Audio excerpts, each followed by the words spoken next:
What happens when a man throws away a diamond, believing he's upgrading to a newer, shinier stone? Julian Vance thought he had it all: a successful company, a beautiful wife, and a glamorous new model on his arm. He decided he didn't need the wife anymore. He callously discarded her, laughing all the way to his new life. He didn't know one thing. He didn't know his wife, Ilara, was the only person his powerful father trusted, and he didn't know that his father was about to make the ultimate move from beyond the grave, turning Julian's new life into a living nightmare. The penthouse on Park Avenue was less a home than a museum of Julian Vance's ego. Every surface was cold, reflective marble or glass, populated by sterile, modern furniture that cost a fortune but offered zero comfort. It was a perfect reflection of the marriage it housed. Ilara Vance moved through the rooms with a quiet grace that had, over the years, become invisibility. Julian rarely looked at her anymore, his gaze perpetually fixed on the glowing screen of his phone, a device that held more of his attention and affection than she ever had. This evening was no different. Julian stood by the floor-to-ceiling windows, the lights of Manhattan sparkling below like a carpet of fallen stars. He was a handsome man, sculpted by expensive trainers and tailored Tom Ford suits, but a permanent, petulant scowl had settled on his features. He was texting, a small, satisfied smile playing on his lips. "You'll be late for the charity dinner, Julian," Ilara said, her voice soft. She wore a simple, elegant, navy Roland Moreau gown. Her only jewelry, the understated pearl earrings his father, Marcus, had given her. "I'm not going," Julian replied, not looking up. "Something's come up. A sudden meeting with the Singapore investors. You go. Make the donation. Show your face. That's what you're good at." Ilara felt the familiar, dull ache of his dismissal. "Julian, your father will be there. He's making an appearance. He specifically asked for you." This made Julian look up, his eyes cold. "My father? Of course. Well, my father will have to understand that I am busy running the company he's supposed to let me lead. This Singapore deal is worth 9 figures. His little rubber chicken dinner can wait." He adjusted the cuffs of his Patek Philippe watch, a gift from himself. Ilara knew he was lying. There was no Singapore deal. The scent on his suit jacket when he'd come home to change wasn't the sterile air of the Vanguard Holdings boardroom. It was the heavy, sweet smell of Baccarat Rouge 540, a perfume favored by women half her age. It was the perfume of Chloe Sterling, the new face of the disastrous fashion line Julian had insisted the company launch. "As you wish," Ilara said, turning away. "I'll make your apologies." "Don't," he snapped. "Just tell him I'm busy. He respects work." Ilara didn't respond. She knew Marcus Vance respected work, but not vanity. And Julian's recent work was all vanity. She took the chauffeured Rolls-Royce to the plaza alone. The ballroom was dripping with crystals and old money. She found Marcus Vance, the patriarch, seated at the head table, looking frail. He was confined to a wheelchair now, a gruff, sharp-eyed man whose illness had only sharpened his perception. "He's not coming," Marcus grunted, waving away a waiter. It wasn't a question. "A last-minute crisis with the Singapore investors," Ilara said, the lie tasting like ash. Marcus gave a dry, humorless laugh. "Singapore? Is that what she's calling herself? Last week it was the Dubai expansion." He motioned for Ilara to sit. "He's a fool, Ilara, and he thinks I'm a bigger one." Ilara sat, her hands clasped in her lap. "He's just distracted, Marcus. The new fashion line. The Chloe by Vanguard disaster," Marcus scoffed. "It's hemorrhaging money.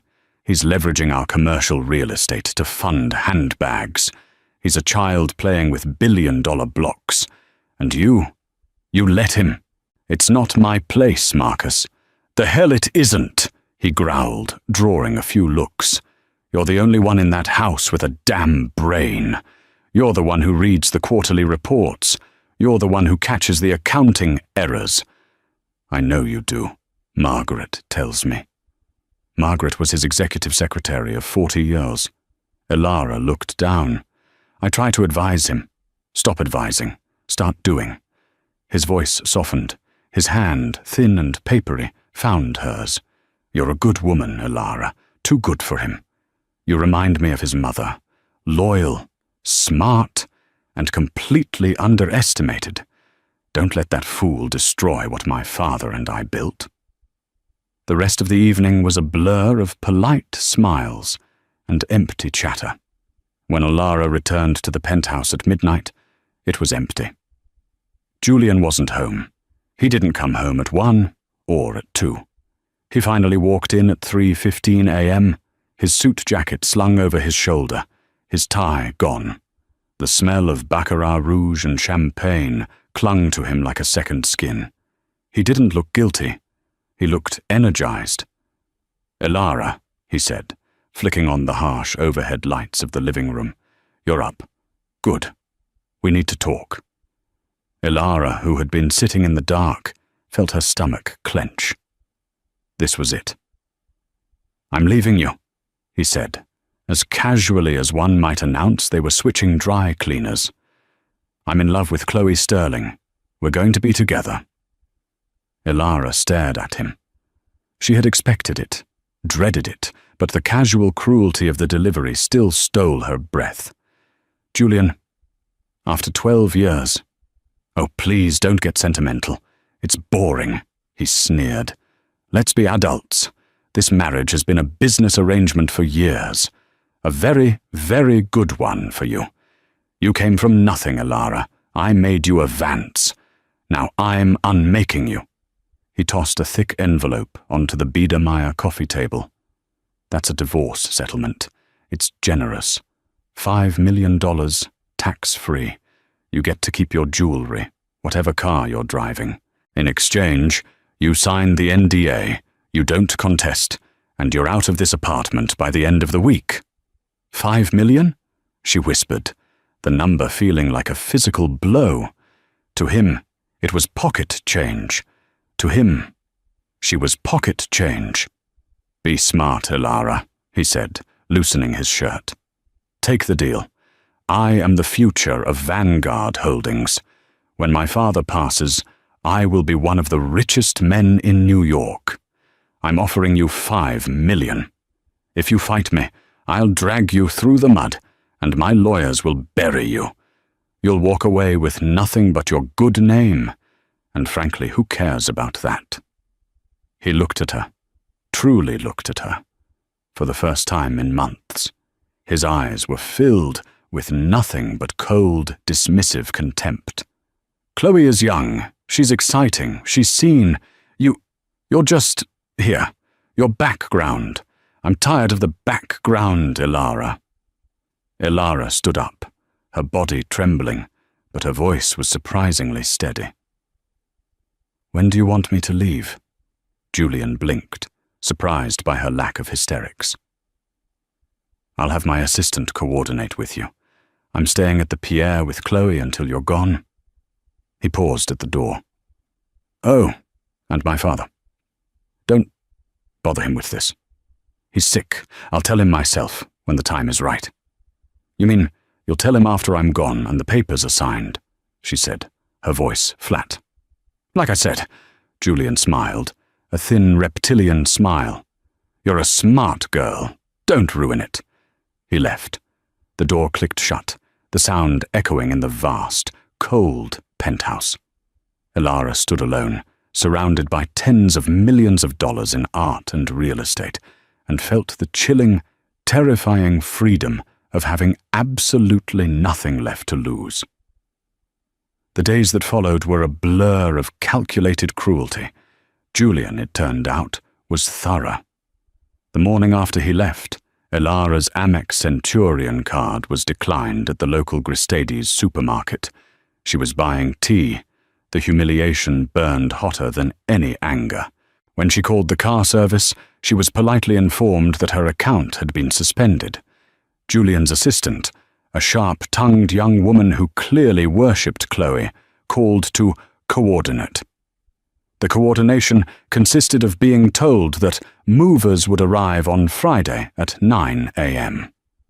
Ilara was to have her personal effects packed. Anything left would be considered donated to the apartment. While Ilara sorted through 12 years of her life, boxing up books and clothes, the New York gossip pages, led by the infamous Page 6, exploded. Julian and Chloe were suddenly the city's hottest couple. There were paparazzi photos of them dining at Carbone, Chloe draped in diamonds that Ilara recognized, the Graf necklace Julian had supposedly bought on investment. There were pictures of them boarding a NetJets flight, Chloe waving to the camera, her hand adorned with a massive new diamond ring. They weren't just dating, they were flaunting. Ilara worked mechanically, her grief a cold, hard knot in her stomach. She found a modest, furnished one-bedroom apartment to rent on the Upper West Side, a world away from the Park Avenue splendor. She sold a pair of her own diamond earrings, ones she had bought before Julian, to secure the lease and have operating cash. The only person she spoke to was Marcus. She called him the day after Julian left. "He's gone," she said simply, sitting on her bedroom floor surrounded by boxes. There was a long silence on the other end, then a deep, ragged sigh. "The fool," Marcus rasped. "The goddamned arrogant fool. Where are you, child?" "I'm in the apartment, packing. He's given me until Friday." "You will do no such thing," Marcus commanded. "You will come here, to the estate. Bring your things. You are not leaving this family." "He is." "Marcus, I can't. It's his family home." "It's my home, Ilara, and you are more family to me right now than he is. Get here, now. I'll send my car." An hour later, Marcus's own black Bentley, driven by a driver who had been with the family for 30 years, pulled up to the penthouse. Ilara walked out with 2 suitcases. She didn't look back. The Vance estate in Greenwich, Connecticut, was a different world. It was old-world elegance, warm woods, rich tapestries, and sprawling manicured gardens. It was a home, not a showroom. Marcus had her set up in the guest wing, a beautiful suite of rooms overlooking a rose garden. For the next 2 weeks, a strange, quiet routine formed. Ilara spent her days with Marcus. His health was fading fast, the doctors were blunt, but his mind remained a steel trap. He had Margaret bring him the company financials every single day. "Look at this," he'd mutter, pointing a trembling finger at a line item. "He's funneled another 20 million into marketing for her. It's a vanity project, Ilara, a $300 million vanity project. He's using the pension fund's leverage." "Marcus, you have to stop him," Ilara urged, appalled. "I can't, not directly. He's CEO. The board is full of his yes-men. If I fight him publicly, the stock will collapse. Vanguard will be finished. I'll be the man who destroyed his own legacy out of spite." He coughed, a terrible rattling sound. "But there are other ways. Ways to fix things." He had her read to him. Not fiction, but market reports, SEC filings, and competitor analyses. He would ask her questions, probing her understanding. "What would you do with the commercial Realty portfolio, Ilara?" I'd liquidate the properties in declining markets, consolidate the debt, and I'd stop the fashion line immediately. It's a sunk cost." He would nod, a small, satisfied gleam in his fading eyes. "Good, good." Meanwhile, Julian was on a rampage. When he learned Ilara was staying at the estate, he'd stormed in, pushing past the staff. Ilara had found him shouting at his father, who was propped up in his study. "You're taking her side?" Julian roared, his face puce. "She's nobody. She's the woman I'm divorcing. She's the woman who has shown me more loyalty and respect in 12 years than you have in 40, Marcus thundered back, his voice surprisingly strong. "She's the one who's been by my side while I've been dying, while you've been off jet-setting with that model. I'm building the brand, something you'd know nothing about. You're an old man, stuck in the past. This company is mine. You're just holding on to the chair." "Get out," Marcus whispered, his face pale with fury. "What? Get out of my house, and don't come back until you're ready to beg forgiveness. From me, and from her." Julian had stared, dumbfounded. Then his face twisted into a mask of pure, spoiled rage. "Fine. Stay here and die with her. See what good it does you. I've already filed the papers. She'll get her 5 million and not a penny more. My lawyers will see to it. You can't touch my inheritance, old man. It's all locked up." He had slammed the door so hard, a small painting on the wall rattled. Ilara had rushed to Marcus's side, holding a glass of water to his lips. "He's right, you know," Marcus wheezed, catching his breath. "The way the trusts are structured, he's the sole beneficiary of the voting shares. My hands, they're tied." Ilara felt a cold dread. So he's won. He'll destroy everything. Marcus looked at her, his eyes unblinking. He thinks the trusts are ironclad. He thinks my will is just a formality. He's forgotten one thing. The controlling stake, the real power, isn't in the family trust. "What do you mean?" "It's in my personal, private holding company. A little shell I set up 30 years ago. It holds 51% of the voting stock in Vanguard. Julian's trust, it only holds 20%. He thinks his 20% is the controlling share. He's never bothered to read the full corporate charter." Marcus smiled, a grim, skeletal expression. "He's a fool, Ilara. A magnificent, pedigreed, expensive fool." He reached for the phone. "Get me Harrison," he told his nurse. "Tell him to come to the house. Tonight. We have work to do." The last days of Marcus Vance were quiet, dignified, and filled with a surprising amount of work. Mr. Harrison, a severe, silver-haired lawyer from the white shoe firm of Sullivan and Cromwell, became a fixture at the estate. He and Marcus, often with Ilara present as a witness and a note-taker, would spend hours poring over documents. Julian was nowhere to be seen. He was, according to the Daily Mail, in Aspen with Chloe, inspecting properties. He was spending his inheritance before he even had it. He sent one text message to the estate's general line. "Let me know when it's over." Ilara felt her grief for the man she had known for 12 years curdle into something cold and hard. Marcus was clear-eyed. "He's not my son," he said one afternoon, as Ilara adjusted the pillows behind his back. "Not anymore. A son doesn't wait for his father to die like a vulture. A son doesn't discard a wife like yesterday's trash." "Don't say that, Marcus," Ilara whispered, her eyes filling with tears. "He's just lost." "He's lost," Marcus agreed, his voice a dry rasp. "And he will never be found. But my company, my legacy, it doesn't have to be. You're strong, Ilara.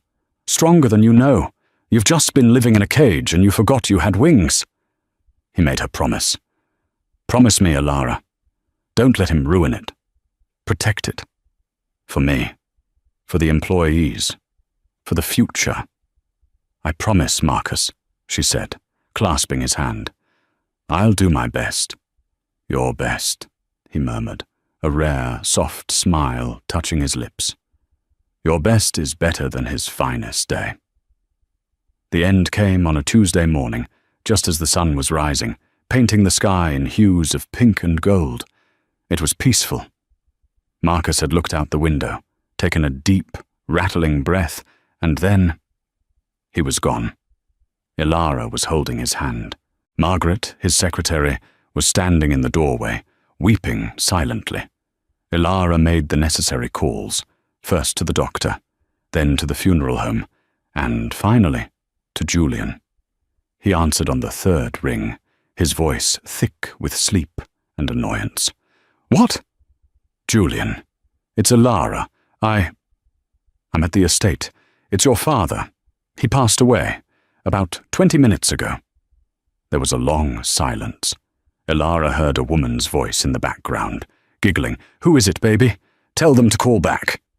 "Right," Julian said, his voice suddenly all business. "Okay, right. Got it. I'll be on the next flight. Have Harrison schedule the will reading. Friday. And handle the funeral arrangements, will you? Make it appropriate, dignified." He hung up. He didn't say, "Thank you." He didn't ask how his father had died. He didn't ask if she was okay. He just gave orders. Handle it. The funeral was exactly what Julian had ordered, appropriate and dignified. It was also enormous. Half of Wall Street and all of New York high society descended on the small Greenwich church. Julian, in a flawlessly tailored Brioni suit, stood at the front, accepting condolences. Chloe was beside him, an enormous black veil covering her face, her hand possessively on his arm. She looked, Ilara thought with a sickening lurch, like she was playing the part of the grieving widow. Ilara sat in the second row, with Margaret and some of the long-time Vanguard executives who had actually respected Marcus. She was composed, her grief private and real.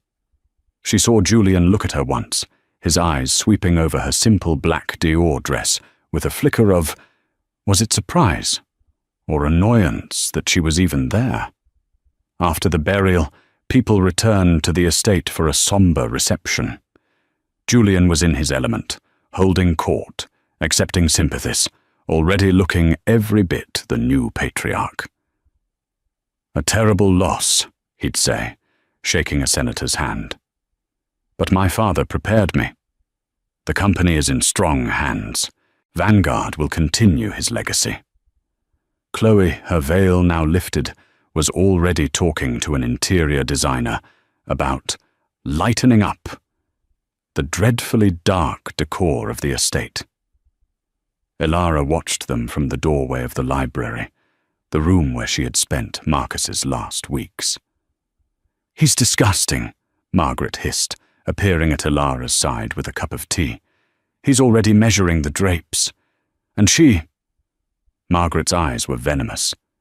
"She's wearing the emeralds, Mrs. Vance's emeralds, the ones Marcus was saving for— Well, Ilara looked. Sure enough, around Chloe's neck was a legendary necklace of staggering Colombian emeralds that had belonged to Julian's mother. "It doesn't matter, Margaret," Ilara said, her voice weary. "It's all his now." "Don't be so sure," Margaret said, with a strange, small smile. "Mr. Vance was a very, very smart man. Friday. The reading is at 10 a.m. Mr. Harrison's office. You will be there, won't you?" "Mr. Harrison's office sent me a formal summons," Ilara said, confused. "I assumed it was a formality for the divorce settlement." "Just be there, dear," Margaret said, patting her arm, "and wear something authoritative." Friday morning was cold and bright. The offices of Sullivan and Cromwell in downtown Manhattan were the epitome of quiet, terrifying power. The walls were paneled in dark mahogany, the air smelled of old leather and money, and the silence was broken only by the distant, respectful click of heels on marble floors. Ilara arrived at 9:50 a.m. She wore a charcoal grey acris suit, her hair pulled back in a severe, professional bun. She looked less like a grieving widow-to-be and more like a woman about to conduct a hostile takeover. Margaret's advice had resonated. She was shown into a large, intimidating conference room. Mr. Harrison sat at the head of a 20-foot-long table.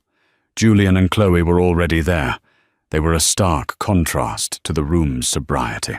Julian was in a bespoke pinstripe suit, looking impatient and checking his phone. Chloe was in a tight, snow-white dress that was wildly inappropriate, texting furiously. She looked bored. When Ilara walked in, Julian actually scowled. "What is she doing here? Harrison, I told you to mail her the settlement check. This is a private family matter." "Mrs. Vance is here at my specific request, Julian," Harrison said, his voice like gravel. "As she is a named party in your father's last will and testament, please sit, Ilara." Ilara took a seat at the far end of the table, placing her briefcase beside her. Chloe snickered, whispering to Julian, "A briefcase? How adorable. She thinks this is a job interview." At precisely 10 Mas a.m., Harrison cleared his throat and put on his reading glasses. "We are gathered for the reading of the last will and testament of Marcus Nathaniel Vance. I will dispense with the preamble. Marcus was a direct man." He began to read. There were bequests for long-time staff. Margaret received a generous pension and a small cottage on the estate. The driver received a lump sum. Various charities received significant donations. Julian tapped his fingers, visibly annoyed by the delays. "Get to the important part, Harrison." "Very well," Harrison said, his eyes flicking to Julian over his glasses. "We come to the matter of the primary estate. I will read Article 4, Section A, in its entirety." He cleared his throat. "To my only son, Julian Robert Vance." Julian sat up, a predatory smile on his face. Chloe put her phone down, her eyes gleaming. "I leave my entire collection of Patek Philippe timepieces, which he has always admired." Julian's smile faltered. He loved the watches. "But," Harrison continued, "I also leave him the sum of $1, paid from my personal account, in the hopes that he will one day, through its possession, come to understand the value of both time and money, two things he has so gleefully wasted." The silence in the room was absolute. Chloe's mouth fell open. Julian's face went from confused to white to a deep, blotchy red. What is this? This is a joke, a senile old man's joke. Read the rest of it. The part about the company, the trusts. "I am not finished, Julian," Harrison said, his voice cold. He turned the page. "Article 5. All the rest, residue and remainder of my estate, both real and personal, of whatsoever kind, and wheresoever situated, including, but not limited to, my properties in Manhattan, Aspen, and Greenwich, my personal investment portfolios, my art collection, and most importantly, my 100% controlling interest in the Vance Capital Holdings Shell Corporation, which itself holds 51% of the voting stock of Vanguard Holdings International." Julian was breathing hard, his knuckles white on the table. "Go on," he hissed. Harrison looked up, first at Julian, then at Chloe, and finally, his gaze settled on Ilara at the end of the table. "I leave in its entirety to my beloved and loyal daughter-in-law, Ilara Catherine Vance." If the previous silence was absolute, this was a vacuum. Chloe made a small, strangled sound, like a dying bird. Julian shot out of his chair so violently it crashed backward onto the thick carpet. No, that's impossible. He's senile. She manipulated him. That sick, dying old man. She poisoned him against me." "He was of perfectly sound mind, Julian," Harrison said, placing a small digital recorder on the table. "He affirmed his wishes on video, in the presence of myself, 2 partners, and a psychiatrist just last week. He was lucid, specific, and adamant." "I'll contest this," Julian screamed, his face a mask of primal fury. I'll sue you! I'll sue her! She's a gold-digging whore! I would advise against that, Harrison said smoothly, standing up. Marcus's will includes a no-contest clause. The moment you file a suit, you forfeit the watch collection. And as for your accusations, I would be careful. Elara is now, for all intents and purposes, your boss. And she is also the wealthiest woman in New York. Chloe was staring at Julian, her face a mask of pure, unadulterated horror.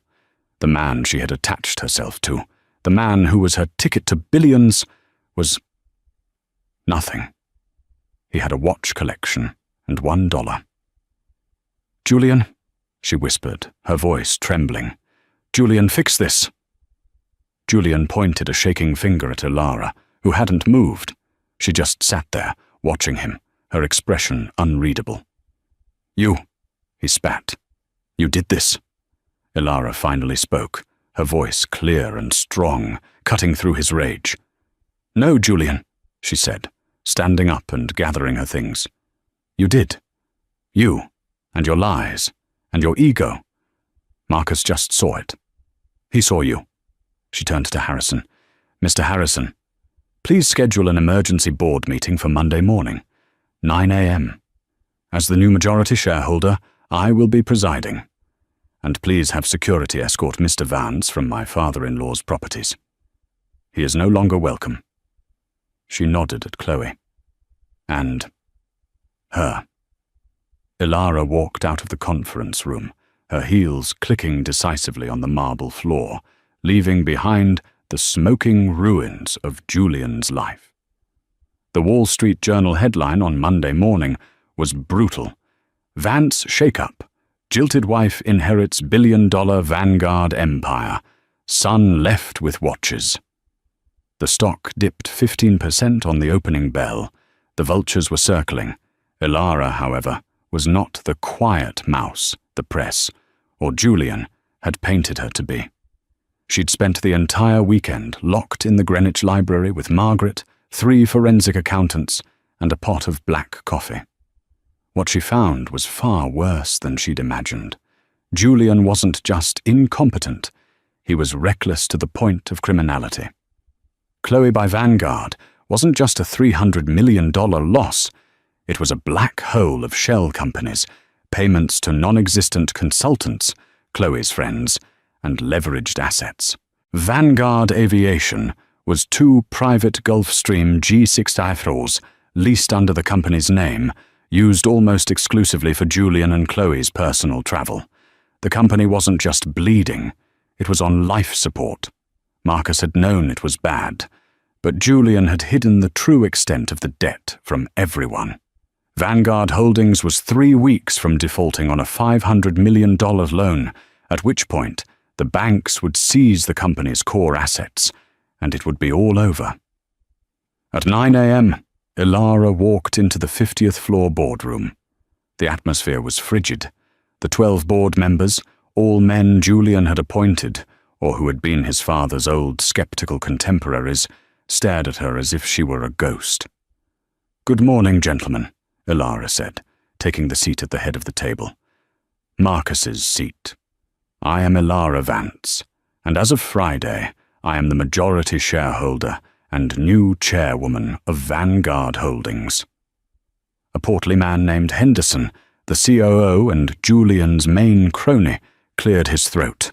"Mrs. Vantor, with all due respect, this is a complex, global corporation, not a garden party.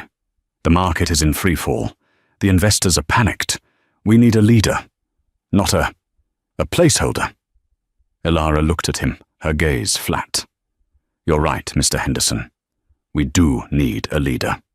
Which is why, as my first act, I am accepting your resignation, effective immediately." Henderson sputtered. "You can't do that." "I can," Elara said, sliding a folder across the table. "That is a full audit of the Vanguard Aviation project, which you personally signed off on. It details $28 million in unapproved expenditures, including the purchase of 18 solid gold sinks for the jet Chloe was designing. Security will escort you out." The other men stared, stunned into silence. "Now," Ilara said, turning to the rest of the board, "let's talk about the $500 million loan default we're facing, the one Mr. Henderson and Mr. Vance forgot to include in the quarterly projections." For the next 3 hours, Ilara didn't raise her voice. She didn't posture. She eviscerated them with data. She quoted SEC filings, debt-to-equity ratios, and burn rates from memory. She had, in 2 days, absorbed more about the company's true state than the board had in 2 years. "We are liquidating Chloe by Vanguard and Vanguard Aviation by end of day," she announced. "We are selling the Aspen property and the Manhattan penthouse. We are grounding the jets. We are firing the entire marketing team Julian hired. We are going back to basics, commercial real estate and sustainable investments, the 2 areas your former CEO fatally ignored." By the time she was done, the room was silent. She had their terrified, grudging respect. Meanwhile, Julian's world was imploding. He had been locked out of the penthouse. His company credit cards were cancelled. When he tried to storm the Vanguard building, the security guards, the same men who had bowed to him a week earlier, had politely but firmly barred his entry. He and Chloe were holed up in her Soho apartment, a tiny, trendy box compared to what they were used to. The calls from creditors had already started. "Julian, you have to do something," Chloe shrieked, throwing an $8,000 Hermes throw pillow at his head. "She's seizing my clothing line. Those are my designs." "They're not your designs, Chloe. You hired someone from Parsons to do them," Julian yelled, pouring a heavy glass of Macallan 25, one of the last bottles he'd grabbed from the penthouse. "Don't you get it? She has everything. The money, the company. It's all hers." "But the divorce. You said you were divorcing her. She gets half of your stuff, right?" Julian let out a hollow, terrifying laugh. "Half. Half of what, Chloe? I don't have anything. I left her. The divorce isn't finalized. She's the one with the assets.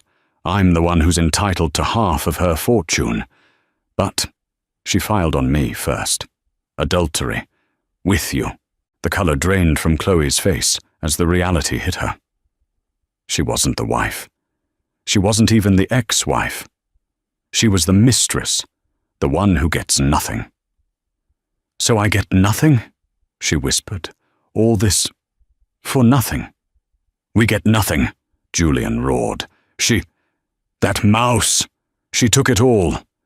Chloe looked at him, really looked at him. He wasn't the powerful, handsome tycoon she'd seduced. He was a red-faced, desperate, broke man. He was a loser. "I need some air," she said, grabbing her Chanel bag. "Where are you going?" Julian demanded, a new panic in his voice. "Out." She walked out of the apartment, past the concierge, and into a waiting Uber. She didn't look back. An hour later, she was on the phone with a TMZ reporter, negotiating the price for her exclusive tell-all, "He was a fool. How I was duped by the disinherited Vance." The next 6 months were a brutal, relentless climb. Ilara Vance worked 18-hour days, fueled by black coffee and a cold, burning determination to honor her promise to Marcus. She lived out of the Greenwich estate, sleeping in the guest room, her war room, a small study filled with whiteboards and financial printouts. She was ruthless. She slashed the company's bloated executive payroll. She sold off the vanity assets, the jets, the art Julian had bought, the fleet of Maybachs, at fire sale prices. It was just enough to stop the bleeding. But it wasn't enough to save the company. The $500 million loan was still due. The bankers at JP Morgan, who had personally been courted and then ignored by Julian, were sensing blood in the water. They wanted to be paid in full, or they would initiate foreclosure. Elara called a meeting. Not in her boardroom, but in theirs. She walked into the J.P. Morgan headquarters alone, carrying her briefcase. She was shown into a room with 4 managing directors, all of whom looked at her with polite, predatory smiles. Mrs. Vance, the lead banker, a man named Henderson, no relation to the fired COO, but just as smug, began. "We're glad you've come to discuss the terms of your default." "I'm not here to discuss a default, Mr. Henderson," Elara said, opening her briefcase and handing out a slim binder to each of them. "I'm here to offer you a new deal." Henderson chuckled, opening the binder. "A new deal? With what collateral? Your ex-husband leveraged everything." "Not everything," Elara said. "He only focused on the glamorous assets. He ignored the industrial real estate portfolio my father-in-law acquired in the 90s. Warehouses in what are now prime logistics hubs, data center sites. He thought they were boring." Henderson's smile faded as he turned the page. The valuations were new, and they were staggering. The boring portfolio was worth 3 times what it was on the books. "This is impressive, but it's illiquid. It doesn't solve your immediate cash flow problem." "Turn to page 5, Elara said.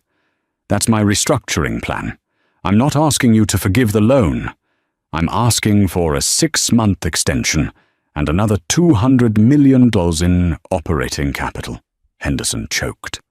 You're asking us for more money?" "Yes. Because, as you can see on page 6, you are already exposed on this loan for $500 million.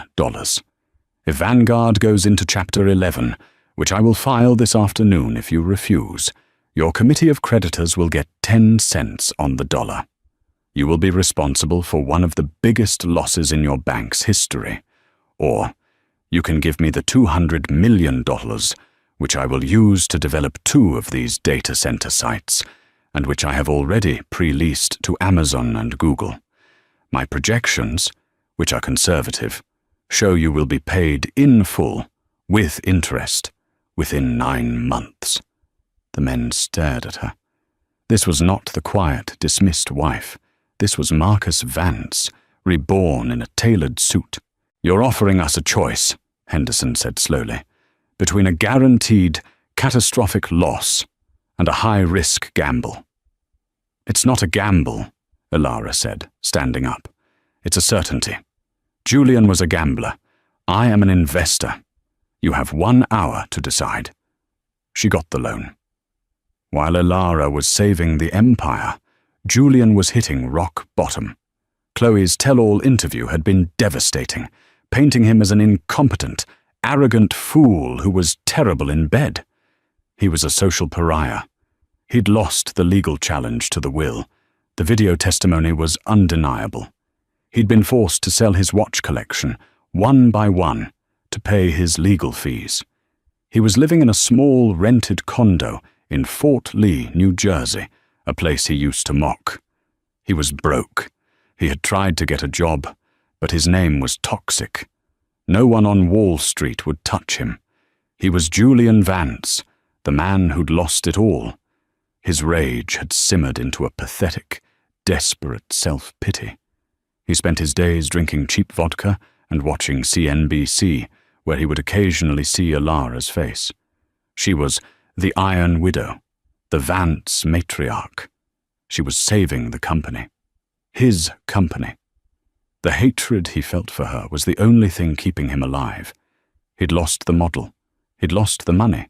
He'd lost the status. It was all her fault. 1 year later, the cover of Forbes magazine was not a tech billionaire or a hedge fund king.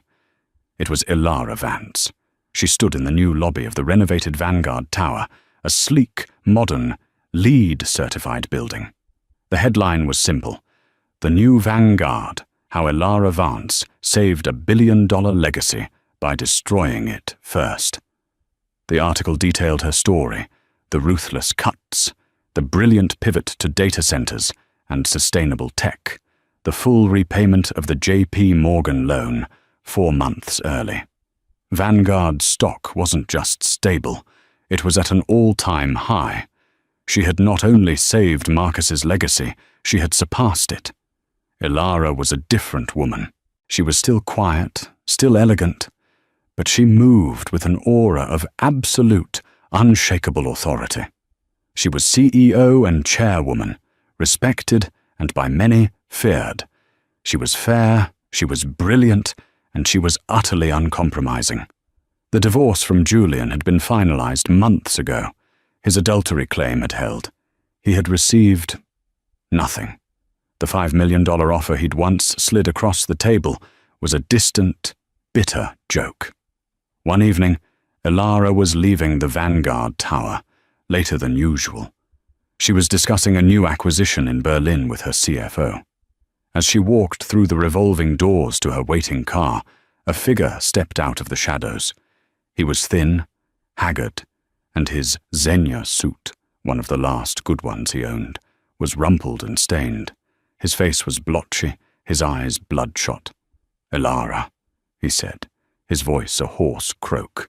Ilara stopped. Her security detail, 2 new men she'd hired, moved to intercept him, but she held up a hand. "Julian," she said, her voice even, betraying no emotion. "Ilara, I'm sorry," he stammered. He looked pathetic, a ghost of the arrogant man who had dismissed her in their penthouse. "I was a fool. I was blind. That woman, Chloe, she twisted me. My father, his sickness. I wasn't thinking straight." Ilara just looked at him. She said nothing. "Please, Ilara," he begged, taking a step closer. Her security guard put a hand on his chest, stopping him. I'm ruined. I have nothing. I can't even get a job. All I'm asking for is a second chance, a job, something, anything. I'm still a Vance. I can help you. I know the business." "No, Julian," Ilara said, her voice quiet but devastatingly final.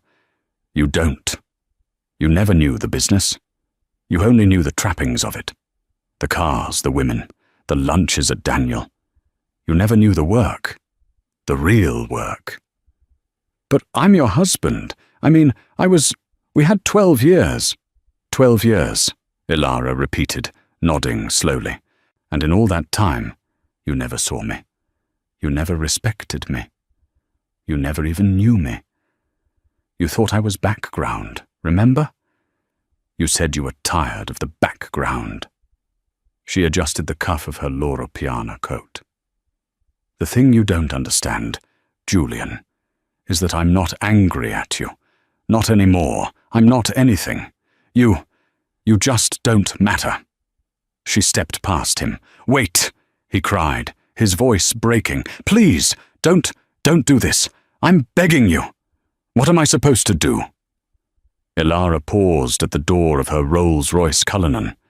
She looked back at him, a man drowning in the rainy, unforgiving reflection of the 6th Avenue pavement. "I don't know, Julian," she said, "but you'll figure it out. After all, you still have your watch collection." She got in the car. The door shut with a solid, expensive thud. As the car pulled away, Julian Vance was left alone on the sidewalk, screaming her name in the rain, a man who had everything and was left with exactly what he deserved. Nothing.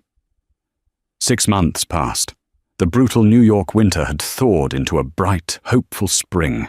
The city, like Vanguard Holdings, was in a period of renewal. Ilara Vance had not just stabilized the company, she had made it a titan of innovation. The stock was a darling of the S&P 500, and her pivot to sustainable technology and data infrastructure was being taught as a case study at Harvard Business School. She was no longer the Iron Widow. She was simply EV. Today, however, was not about profit margins or quarterly earnings. Ilara stood on the polished concrete floor of a vast, light-filled atrium in the Bronx. This was the Marcus Vance Innovation Center, a state-of-the-art campus she had personally funded, designed to provide high-level tech and business education to students from low-income communities. This was her answer to Julian's vanity projects. Where he had built monuments to himself, she was building a foundation for others, using Marcus's name not as a brand, but as a promise. Margaret, now retired from Vanguard and serving as the full-time director of the Vance Foundation, walked over with a tablet. "Alara, the press is set up by the main stage. The mayor is in the green room, and the first cohort of students is arriving. We're ready when you are." Alara smiled, a genuine, warm expression that her board of directors rarely saw. "Thank you, Margaret. How are the students? Are they excited?" "They're terrified and thrilled," Margaret said, her eyes twinkling. "That young woman, Maria Sanchez, the one who wants to code for orbital mechanics? She's already cornered the head of our engineering division. I think she might have a job before the end of the ceremony." "Good," Alara said. "That's why we're here." She looked up at the wall, where a simple, elegant inscription was carved into the white marble. "The true value of a legacy is not in what you keep, but in what you build for others. Marcus Vance." She felt a sense of peace. The grief for Marcus had finally softened from a sharp pain to a dull, warm ache. She had honored her promise. She had protected his legacy, and now she was making it grow. She was about to walk toward the stage when a commotion near the entrance caught her eye. It was not the loud, angry sound of a protest, but a low, desperate pleading. She saw two of her new security guards, a polite but firm barrier, trying to move a man back toward the street. I just need to speak with her," a voice rasped. She'll see me. I'm Julian." Alara's blood ran cold. She motioned to her personal security head, Mr. Stevens. "It's all right. Let him through." Margaret gasped. "Alara, no, you shouldn't." "It's fine, Margaret. Let him come. I want this to be finished." The guard stepped aside, and the man stumbled into the bright, clean atrium. Alara almost didn't recognize him. This wasn't the haggard man from the rainy street 6 months ago, still wearing the last vestiges of his former life. This man was gone. He was skeletal. His skin had the grayish, papery quality of long-term malnutrition and cheap alcohol. He wore filthy jeans and a stained New York Jet sweatshirt, his feet in broken-down sneakers. His hair was long, matted and streaked with grey. But the most terrifying change was in his eyes. The arrogant, cold fire she had known for 12 years was gone. In its place was a hollow, desperate, and slightly unhinged vacancy. He was a ghost, haunting a building he didn't know. He shuffled toward her, blinking in the bright light, his gaze fixed on her. "Alara," he whispered. He smelled of unwashed clothes and vodka. You look good." "Julian," she said. Her voice was not cold, not angry. It was flat, the voice one uses for a stranger. "You shouldn't be here." I saw it, on the news. In a shop window," he stammered, gesturing vaguely at the magnificent building. This is my father's. His name. You can't just..." "I can't what, Julian? Honor him? Do something good with the money you tried to set on fire?" "It's my money," he hissed, a spark of the old, petulant Julian flashing in his dead eyes. "It's my name. You're spending my inheritance." "You have no inheritance, Julian," Alara said patiently, as if explaining a simple concept to a child. "You gave it up. You threw it away. The same way you threw me away." "No!" he cried, and his voice cracked, drawing the attention of the arriving guests, who began to whisper. I made a mistake. A terrible mistake. I was sick. Chloe, she manipulated me. But I'm better now. I can help." He lurched forward, grabbing her arm. "Ilara, please, I'm begging you. I have nothing. I sleep in a shelter. I eat at the Bowery mission. My name is worthless. No one will hire me. I'm Robert. Just Robert, a day laborer. Please, I'll do anything. I'll be your assistant. I'll sweep the floors. Just don't let me die in the street. Please." He was crying now, his body shaking with sobs and withdrawals. He was a pathetic, broken creature, kneeling on the polished floor of the legacy he'd abandoned. The press, sensing blood, began to move closer, cameras discreetly filming. Ilara looked at the man at her feet, the man she had once loved, the man who had callously told her she was background. She felt nothing. No anger, no hate, not even satisfaction. Just a vast, empty pity. He wasn't a monster. He was just empty. A hollow shell. She gently removed his hand from her arm. "Mr. Stevens," she said, her voice clear and carrying in the now silent atrium. Her head of security was at her side instantly. "Ma'am." "Mr. Vance is clearly unwell," Ilara said, her gaze steady, projecting calm and control. "Please take him to the catering tent and see that he gets a hot meal and some coffee. Then give this to a driver." She scribbled on a small card from her pocket. It was the address of a high-end, long-term private care facility upstate. "Have the driver take him there. Tell the intake director to bill my foundation. He's to be admitted for exhaustion." Julian looked up, his face a mask of confusion. A hospital? You're helping me?" A desperate, ugly hope lit his face. You do still love me." Ilara looked down at him, her expression finally, unchangeably, final. "No, Julian, I don't. But my father-in-law was a good man. He wouldn't have let a dog starve, and I won't either. You are a loose end. And I am, if nothing else, thorough." She turned to Stevens. "And Mr. Stevens, he is not to leave the facility. He is not to have access to a phone or the press. He is a private charity case. Understand?" "Perfectly, Mrs. Vance," Stevens said.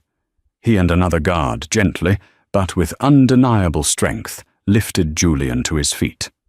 "But, Ilara, wait, we can fix this," Julian babbled as they led him away, his feet dragging. I'm sorry. His voice faded as they moved him through a side door. The guests and the press were silent, stunned. Ilara stood for a moment, the picture of composure. She smoothed the sleeve of her Armani jacket. She turned to the crowd, her voice ringing with clear, calm authority. "My apologies for that interruption. My former husband is a very sick man, and we are seeing that he gets the care he needs. But he is a relic of the past. Today is about the future." She turned and walked to the podium, her back straight. She looked out at the faces of the students, the press, the city officials. She took a deep breath, and as the applause started, hesitant at first, then thundering, she smiled. She was free. What an incredible story of betrayal, justice, and the quiet, stunning power of being underestimated. Julian Vance made the mistake of his life. He thought the woman standing beside him was an accessory, when in fact, she was the entire foundation. He traded loyalty for glamour, substance for flash, and paid the ultimate price. Ilara didn't just inherit a fortune, she earned it by proving she was the only one worthy of Marcus's legacy. What did you think of Julian's downfall? Was it complete and total justice, or was Ilara's final dismissal too cold? Let us know your thoughts in the comments below. We read every single one. Thank you so much for spending your time with our story today. If you enjoyed this journey of drama and revenge, please show your support by hitting that like button. It truly helps our channel grow. And if you haven't already, please subscribe and turn on the notification bell so you never miss another story. Share this video with a friend who loves a good tale of justice. We'll see you in the next one. He stood on the marble dais, champagne flute raised, his arm draped around his stunning new fiancée. He was the king of his world, celebrating his victory. He toasted to a future built on a past he had callously discarded, a past that included the wife he'd left with nothing but a broken heart and a condescending check. But in the back of the grand ballroom, a shadow shifted. A figure emerged, not in tears or rags, but in a silhouette of power he hadn't seen in years. He thought he had erased her from his life, but he was about to discover she wasn't just a ghost from his past. She was his new boss, and she had just bought his future. The rain fell on the pristine windows of the penthouse apartment in a way that felt like a personal insult. It was a cold, indifferent October afternoon, the kind that mirrored the chill that had settled deep in Madeline Reed's bones. She clutched a mug of rapidly cooling tea, her knuckles white, as she stared at the 2 suitcases standing by the door like monoliths to a dead marriage. They were Italian leather, a 5th anniversary gift from her to him. Now, they were his ticket out. Ethan Vance, her husband of 8 years, straightened his tie in the reflection of the hall mirror. He adjusted the knot with a practiced ease that made her stomach clench. Every movement was precise, confident, and utterly devoid of the warmth she once cherished. He was handsome in that sharp, predatory way that corporate America seemed to cultivate. A jawline that could cut glass, eyes the color of steel, and a smile that could sell sand in the desert. For years that smile had been her son. Now, it was just the baring of teeth. "Everything's in the folder on the counter, Maddie," he said, his voice casual, as if discussing a grocery list. "My lawyer, Mr. Davies, drew it up. It's generous." Madeline's eyes flickered to the thick manila folder. Inside, she knew, was the architecture of her life's demolition. The dissolution of assets, the non-disclosure agreement, the severance check. He was severing her from his life like a non-performing asset. The word generous hung in the air, thick and suffocating. Generous for 8 years of putting her own ambitions on hold? For managing their home, their social calendar, their life, so he could focus entirely on building Vance innovations? For proofreading his proposals until 3 a.m. and celebrating his every win as if it were her own? She finally found her voice, a dry, cracking thing. "Generous, Ethan? Is that what you call it?" He turned, a flicker of annoyance crossing his perfect features. "Don't be difficult, Madeline. This is for the best. We've grown apart." "People do. I'm offering you a clean break, enough to get you started somewhere new." Somewhere new. As if she were a piece of furniture he was paying to have hauled away. The truth was, sitting in the passenger seat of his Mercedes downstairs, a truth with blonde hair, a law degree from a second-tier school, and a ruthless ambition that matched Ethan's own. Jessica Sterling, a junior associate at his company whom Madeline had hosted at their Christmas party just last year. She had smiled at Madeline, complimented her canapés, and then proceeded to dismantle her life. "We didn't grow apart, Ethan," Madeline said, her voice gaining a sliver of strength. "You climbed a ladder and decided I was too heavy to carry to the next rung." He actually laughed, a short, humorless bark. "Oh, don't be so dramatic. This isn't a tragedy, it's a course correction. You're smart, you'll be fine. You've been managing the household accounts for years. You're great with spreadsheets." It was the most condescending, dismissive praise he could have offered, and it was the final, sharpest cut. Her background was in financial analysis. With a degree from the University of Chicago, she'd been on a fast track at a major investment firm before she'd met him. She'd stepped back willingly, believing in the partnership they were building. He had reduced all of that education, all of that potential, to great with spreadsheets. He walked over and placed a cool hand on her shoulder. She flinched as if burned. "Look, Jessica and it's serious. We're getting engaged. I wanted to tell you before you saw it on social media." The cruelty of it stole her breath. He wasn't just leaving, he was rubbing her face in her replacement, demanding she absorb the blow with grace and dignity while he walked away unscathed. She looked up at him, her gaze clear and cold for the first time in an hour. The fog of shock was beginning to recede, replaced by a glacial rage. "Get your hand off me." He recoiled, surprised by her tone. "Maddie! Don't call me that," she snapped. "You don't have the right anymore. Take your generous offer and your Italian luggage and get out of this apartment." His face hardened. The mask of civility slipped, revealing the raw contempt beneath. "Fine. Have it your way. But don't come crying to me when you realize what you've lost. The world is a cold place when you're not under my protection." He picked up his suitcases, the expensive leather making no sound on the plush Persian rug. At the door, he paused for one last look. He wasn't looking at her, but through her, already seeing the future he had planned, a future in which she was a footnote. "Goodbye, Madeline."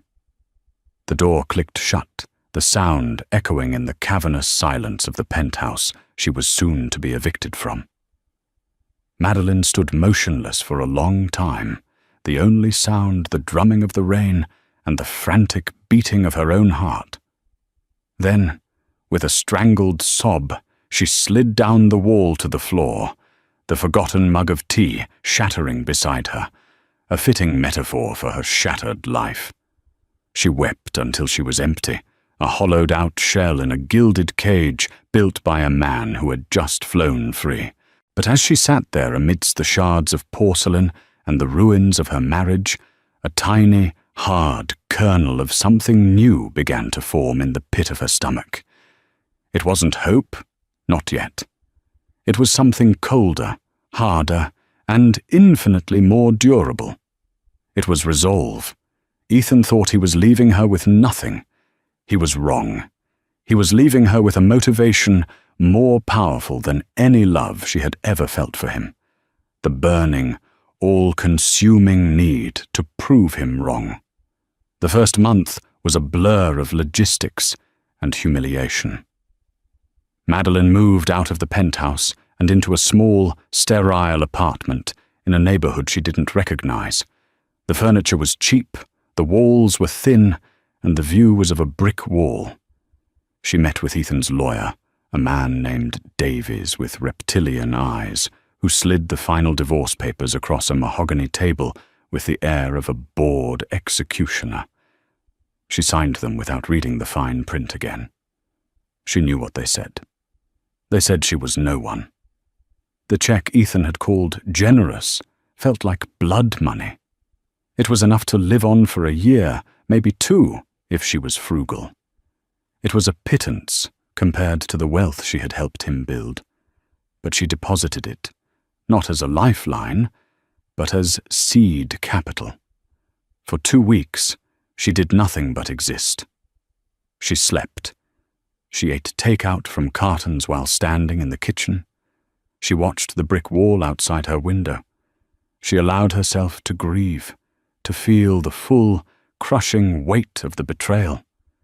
She let the anger and the pain wash over her in waves until she was numb, saturated with it. And then, one morning, she woke up and the numbness had been replaced by a chilling clarity. Ethan's parting shot echoed in her head. "You're great with spreadsheets." He meant it as an insult. She would turn it into a weapon. That day, She retrieved a dusty box from the back of her new, cramped closet. Inside were her old university textbooks on quantitative finance, corporate valuation, and market analysis. She opened one, the scent of old paper and ink filling her small apartment. It felt like coming home.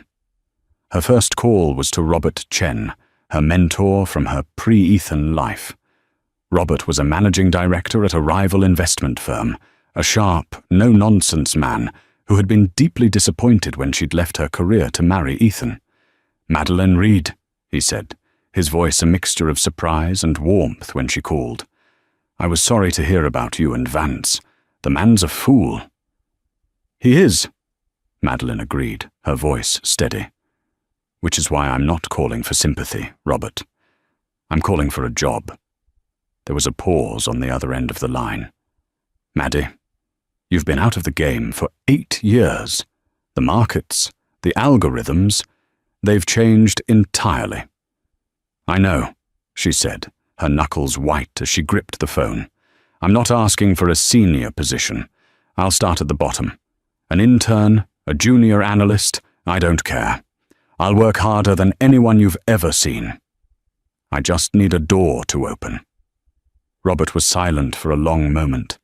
He remembered the brilliant, hungry young analyst she had been. "There's a 6-month contract for a junior data analyst. It's a grind, long hours, terrible pay. It's beneath you." "I'll take it," she said, without hesitation. The next 4 years were a brutal, relentless climb. The junior analyst position was indeed a grind. She was older than her colleagues, who saw her as a curiosity, a divorced housewife trying to play in the big leagues. They underestimated her. That was their first mistake. Madeleine worked with a single-minded ferocity that bordered on obsession. She was the first one in the office, and the last one to leave. While her younger colleagues were out socializing, she was devouring white papers, studying market trends, and teaching herself new coding languages for financial modeling. She didn't just relearn the game, she mastered its new rules. Her old skills, honed by years of managing complex household finances and Ethan's social investments, had not disappeared. They had simply been dormant. Her ability to see patterns, to analyze risk, and to cut through emotional bias to the hard data was sharper than ever. She saw the market not as a series of numbers, but as a story of human fear and greed, a story she had recently learned firsthand. Robert Chen watched her with quiet approval. He saw the fire in her eyes, the same fire he'd seen nearly a decade ago, now refined into a controlled burn. He promoted her from her contract position to a full-time analyst. Then, to senior analyst, she completed her CFA certification in record time, scoring in the top percentile globally. But she knew it wasn't enough. To truly compete at the level she was aiming for, she needed more. On top of her 70-hour work weeks, she enrolled in an executive MBA program at Columbia. Her life became a Spartan existence of work, study, and sleep. There were no vacations, no dates, no social life to speak of. Her fuel was black coffee and a cold, simmering rage that she channeled into every financial model and every case study. During her MBA, she specialized in corporate restructuring and acquisitions. It was here she found her true calling. She had a genius for identifying undervalued or mismanaged companies, companies that looked strong on the surface but were rotting from the inside. Companies, she often thought, much like her marriage had been. It was during a networking event for her program that she met Arthur Pendleton. He was the aging but still formidable chairman of the board for a massive private equity firm, Sterling Hathaway Holdings. They were known for acquiring promising tech companies, streamlining their operations, and maximizing their value. Pendleton was impressed by her incisive questions and her deep understanding of their portfolio. He offered her an internship, which she somehow managed to squeeze into her impossible schedule. At Sterling Hathaway, she wasn't just good, she was a prodigy. She identified a critical flaw in the valuation of a company they were about to acquire, saving the firm nearly $100 million. After she graduated, Pendleton didn't just offer her a job. He created a position for her in his own executive office as Director of Strategic Acquisitions. She was his right hand, his protégé. She spent the next 2 years flying across the country, dissecting companies, leading negotiations, and building a reputation as a shrewd, relentless, and impeccably prepared executive. She became Madeline Reed again, not Maddie, Ethan's wife. One rainy Tuesday, Arthur Pendleton called her into his expansive corner office overlooking Central Park.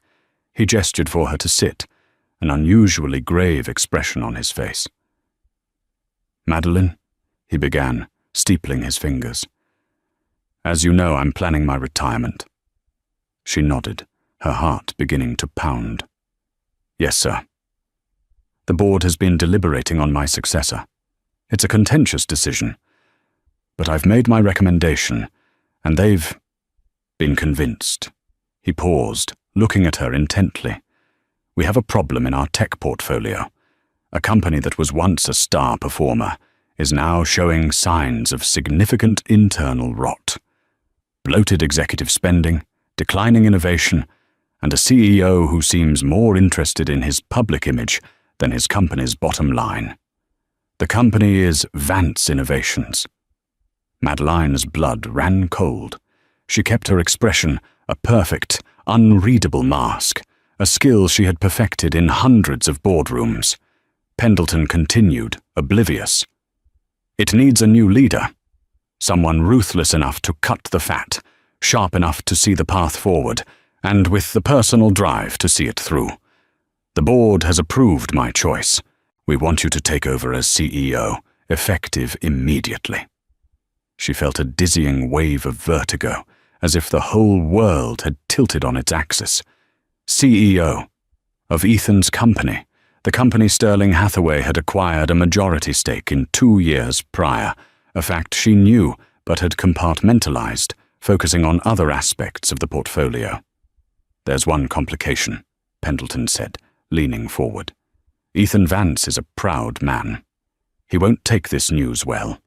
He's also about to merge his company name with his fiancée's, I believe, Sterling. He's throwing a lavish engagement party this Saturday at the Pierre Hotel to announce it to his investors and clients. It's a publicity stunt, mostly." Pendleton slid a thick, embossed invitation across his desk. "I was planning to attend and make the announcement then, a public changing of the guard. But I think it would be more effective coming from you. Let them see their new leader in the flesh. Let there be no ambiguity about who is in charge." Madeline picked up the invitation. Her name wasn't on it, of course. It was addressed to Arthur Pendleton. She stared at the elegant script announcing the engagement of Mr. Ethan Vance and Ms. Jessica Sterling. It felt like a lifetime ago that a different name had been linked with his. A slow, cold smile touched her lips for the first time in years. It wasn't a smile of joy, but of vindication, of destiny. "I agree, Arthur," she said, her voice a low, steady hum of pure, unadulterated power. "I think it's essential that I attend." The penthouse apartment Ethan now shared with Jessica Sterling was even grander than the one he'd shared with Madeline. It boasted a panoramic view of the city, all chrome, glass, and stark white furniture that looked impressive, but was deeply uncomfortable. It was a space designed to be photographed, not lived in.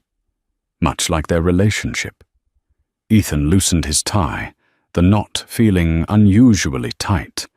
The past year had been a tightrope walk he hadn't anticipated. On the surface, Vance Innovations was thriving. They'd landed 2 major contracts, and their press was glowing. But beneath the surface, the foundations were cracking. R&D was lagging. Their top engineers were being poached by competitors, and their profit margins were being squeezed thin by extravagant, Jessica-approved expenses. The new marketing wing, the Sterling part of the future, Vance and Sterling, was Jessica's domain, and it was a black hole for cash, producing glossy brochures and social media campaigns that generated buzz but few actual sales.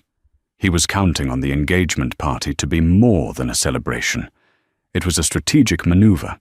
By publicly linking his name with Jessica's, and by extension her family's old money name, he hoped to project an image of unshakable stability.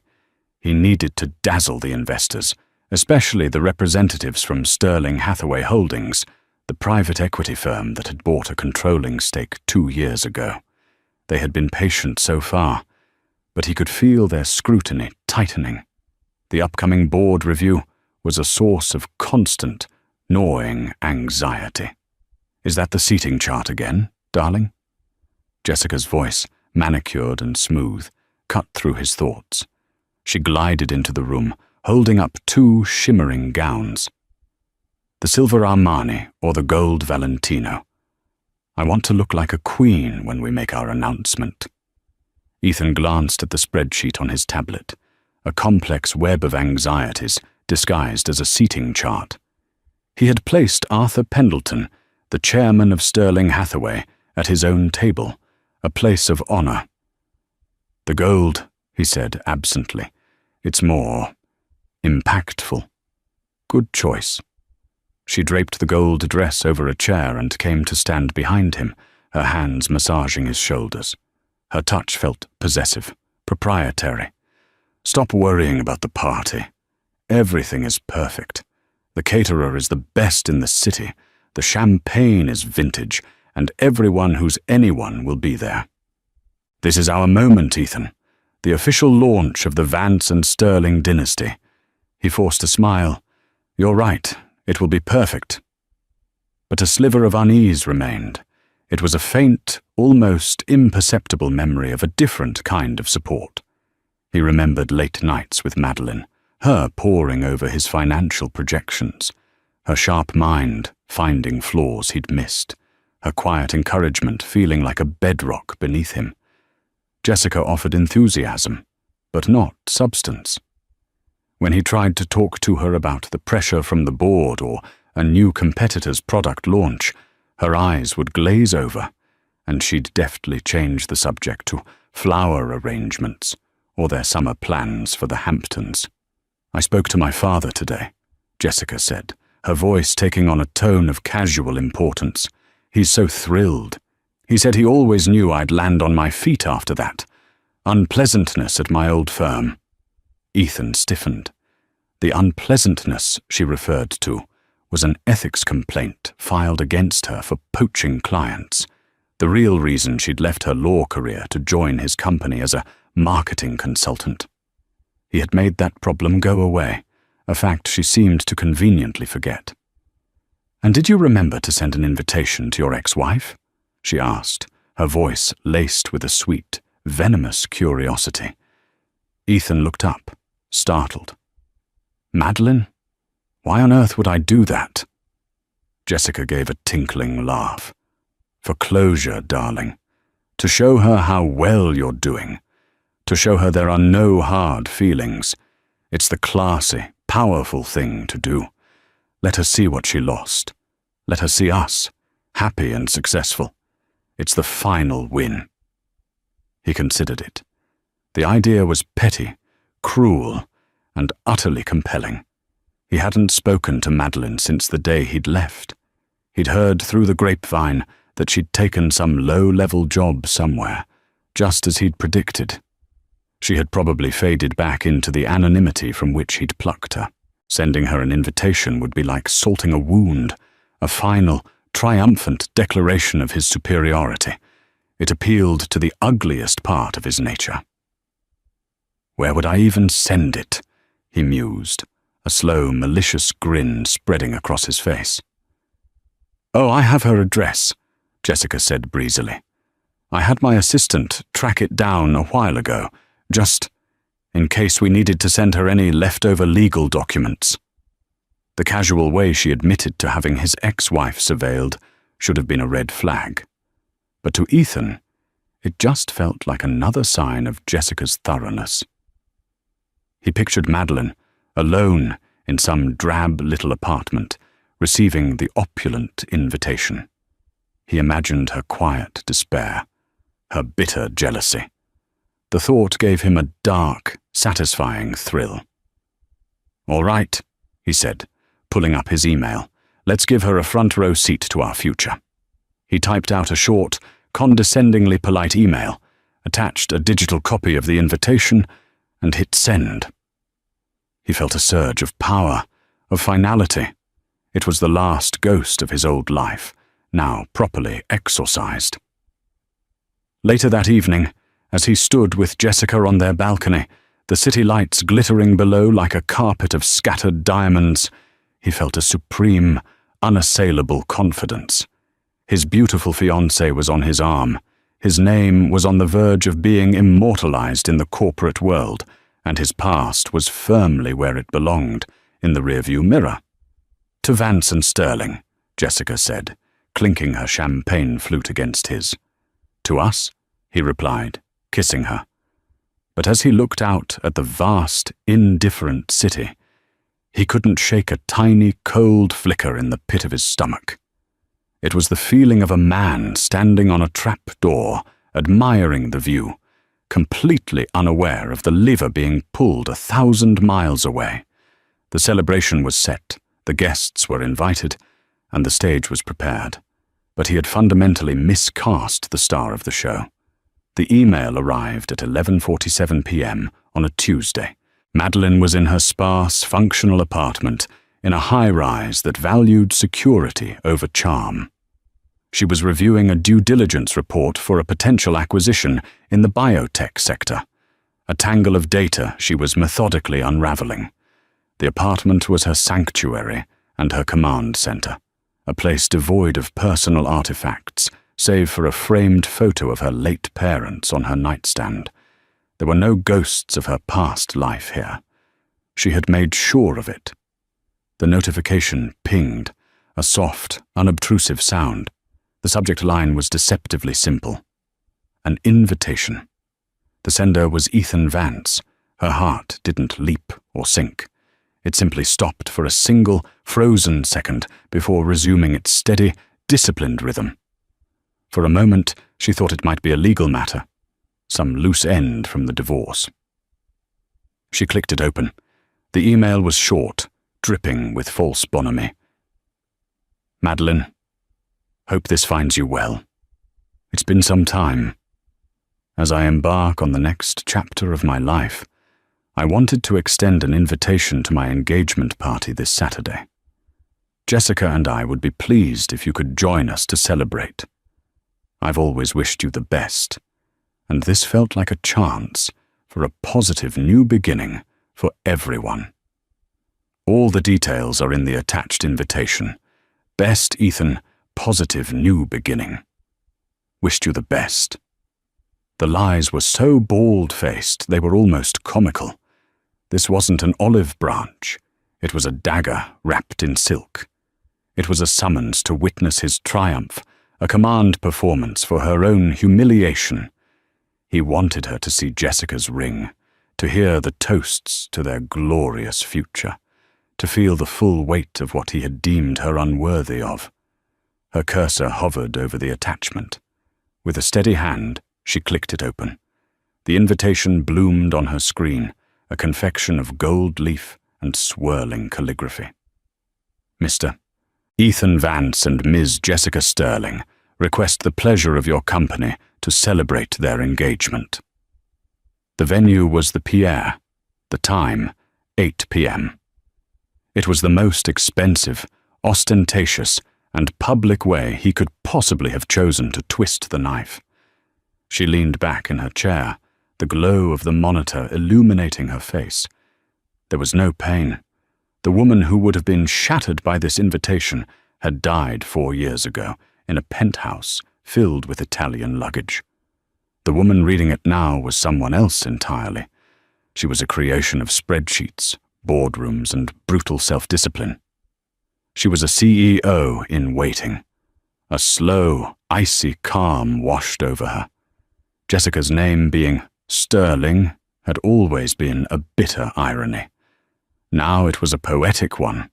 They were celebrating the joining of their names, Vance and Sterling, completely oblivious that Sterling Hathaway Holdings, her firm, owned the stage on which they were about to perform.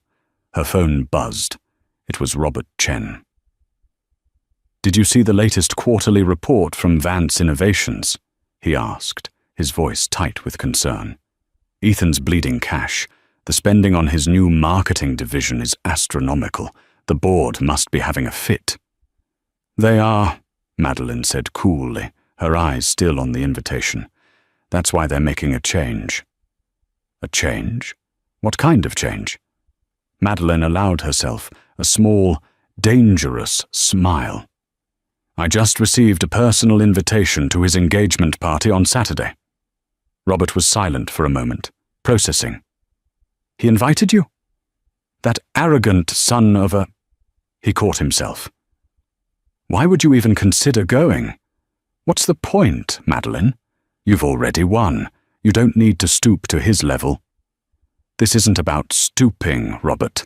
It's about establishing a clear chain of command," she said, her voice dropping to the low, authoritative tone she used in high-stakes negotiations. Arthur Pendleton was going to announce my appointment as CEO at that party. He thought it would be a powerful statement. "My God," Robert breathed. "But he's agreed to let me do it my own way," Madeline continued. "Ethan and Jessica are throwing this party to project an image of power and stability to their investors. They are creating a public forum, filled with the very people whose confidence they need.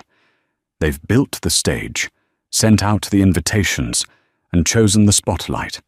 I'm simply going to step into it." "He'll be blindsided. It will be a bloodbath." "It will be a corporate restructuring," she corrected him, her voice devoid of emotion. "He is a liability to the company and a threat to the shareholders' investment. My feelings about him as a man are irrelevant. My assessment of him as a CEO is what matters. This is just an efficient way to handle the transition." But it was more than that, and they both knew it. It was justice, served on a silver platter he had paid for himself.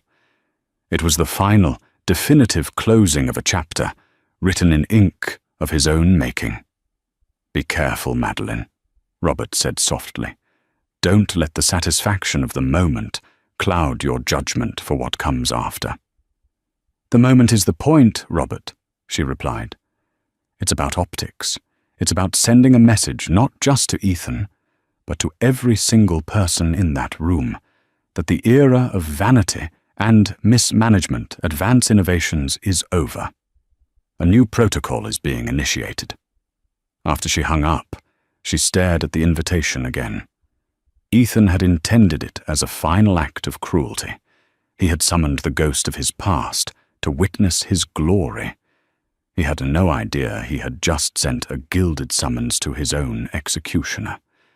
She opened her closet, bypassing the simple, dark business suits she wore daily. In the very back, preserved in a garment bag, was a single evening gown she had bought for an awards dinner 2 years ago, and never worn. It was a deep, midnight blue, exquisitely tailored, and shimmered under the light like a star-filled sky. It was a dress that radiated power. It was perfect.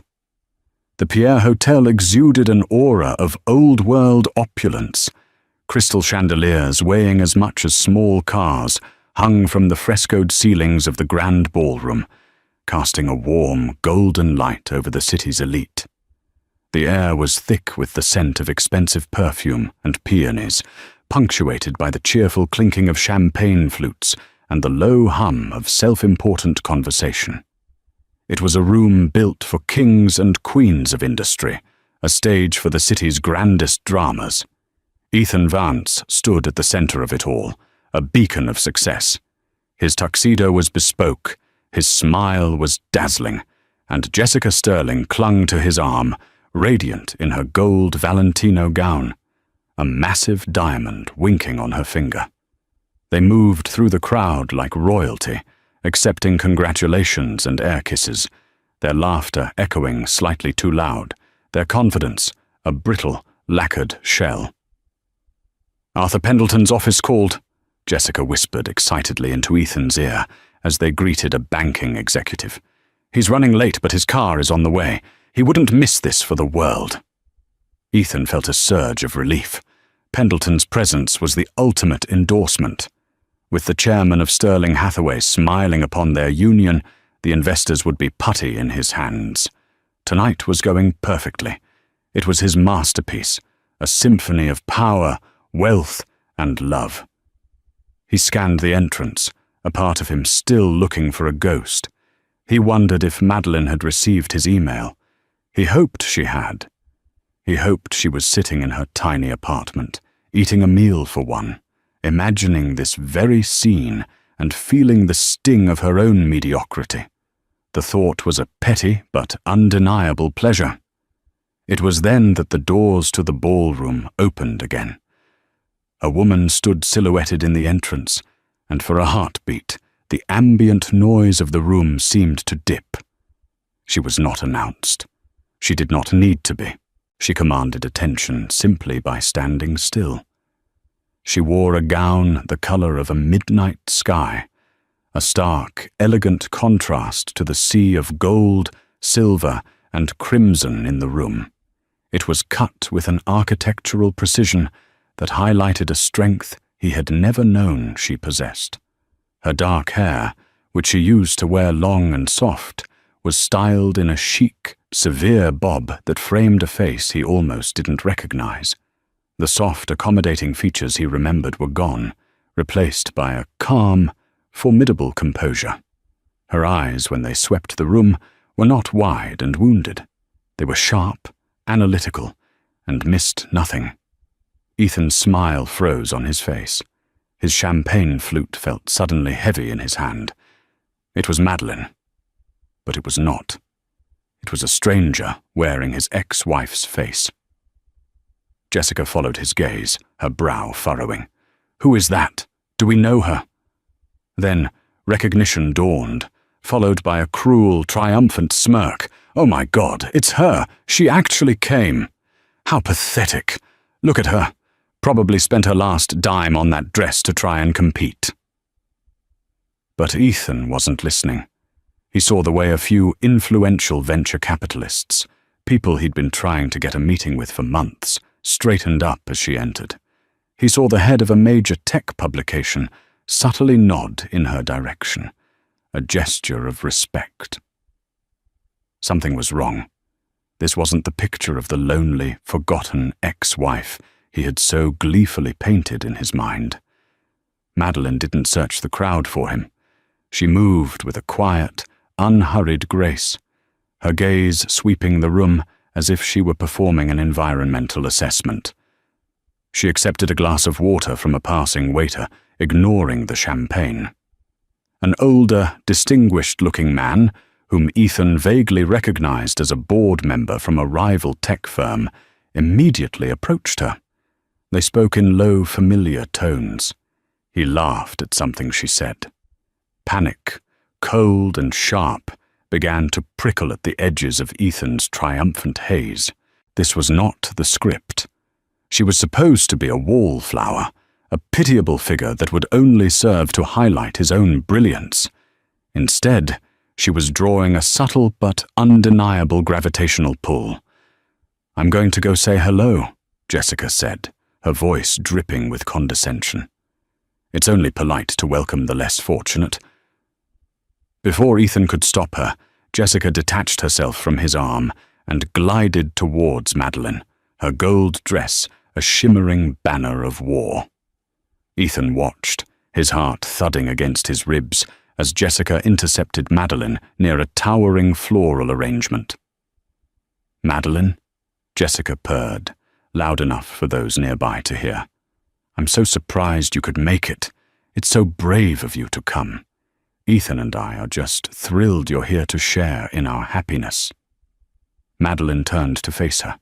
She looked Jessica up and down, her expression not of jealousy, but of mild, clinical appraisal. It was the look one gives a piece of art that is technically proficient, but ultimately soulless.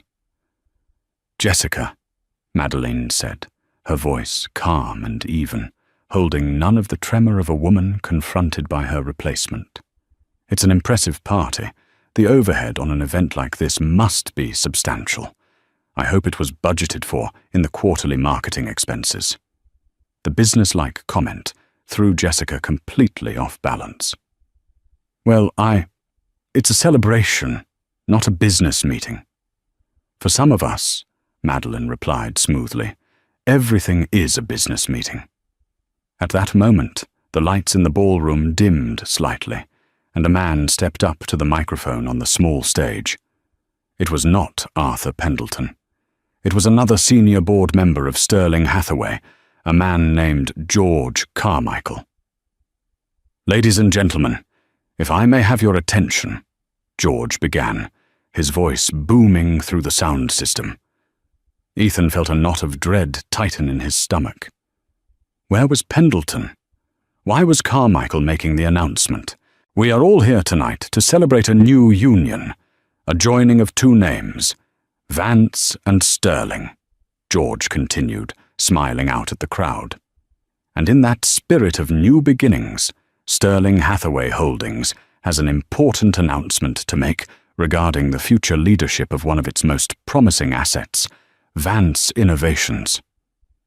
A confused murmur rippled through the audience. Ethan and Jessica exchanged a bewildered look. This wasn't part of the plan. "While Mr. Ethan Vance has navigated the company through a period of growth," George said, the praise sounding suspiciously like a eulogy, "the board has decided that for the next phase of its evolution, a new vision is required. A new leader with a proven track record in strategic restructuring and aggressive market expansion." Ethan felt the blood drain from his face. The entire room was silent, every eye fixed on the stage.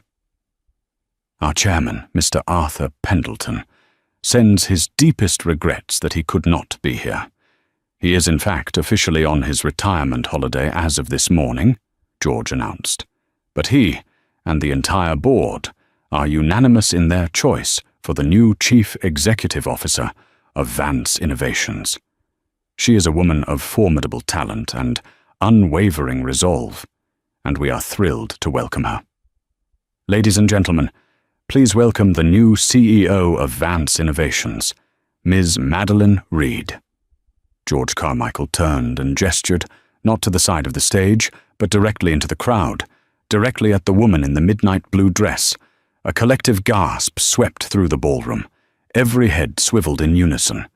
The spotlight, which had been prepared for Ethan and Jessica's triumphant toast, swung across the room and landed squarely on Madeline. She didn't flinch. She simply stood there, bathed in the white light, her expression calm, her gaze fixed directly on Ethan. Jessica Sterling stood frozen beside her, her mouth agape, her face a mask of horrified disbelief. The color drained from her cheeks, leaving her looking garish and pale in her glittering gold dress. For Ethan, the world dissolved into a roaring tunnel of sound.